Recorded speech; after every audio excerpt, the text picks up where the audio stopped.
नमस्कार शेतकरी मित्रांनो, माझं नाव दिलीप संतोष गिराम. मी कार ब्रँड हंबार्डे ॲग्रो प्रोडक्ट या कंपनीकडून प्रतिनिधी करीत आहेत आणि आपण सध्या सोनदेव येथील प्रगतशील शेतकरी यांच्याकडे आलेलो आहेत. त्यांनी आपलं हायड्रो नावाचे खत वापरलेलं आहे. जवळपास त्यांनी 7 ते 10 बॅगी वापरलेल्या आहेत. पण आपण त्यांच्या एका प्लॉटला व्हिजिट देत आहोत. त्या प्लॉटबद्दल आपण माहिती घेऊ आणि आपण त्यांच्याकडून विचारू की त्यांना हे खताचे कसे रिझल्ट आले आणि त्यांनी किती दिवस झाले हे खत वापरून.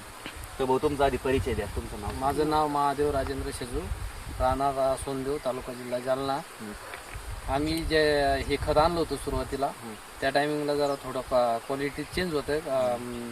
पावसामुळं याच्यामुळं जरा बुरशी हे जरा जास्त प्रमाणात होती. पण हे खत वापरल्यामुळं पानाची जे कलर पण चेंज झाला, पात्याची संख्या पण थोडी वाढली आणि त्याच्यानंतर झाडाला पण जरा मजबूती आली, कलर पण चांगला आला. तुम्ही अजून दुसऱ्या ज्या प्लॉटला वापरलं नाही त्या प्लॉटमध्ये आणि या प्लॉटमध्ये फरक दिसतो का तुम्हाला? फरक दिसतो. त्याच्यामध्ये पाते गळ आहे, याच्यामध्ये पाते गळ नाही. याच्यामध्ये कलर जरा हिरवागार आहे, त्याच्यात एवढा हिरवागार. एकच व्हरायटी सारखीच फवारणी. सारखीच फक्त खतात थोडा बदल झाला एका हे एक बॅग कमी पडली होती. चालेल.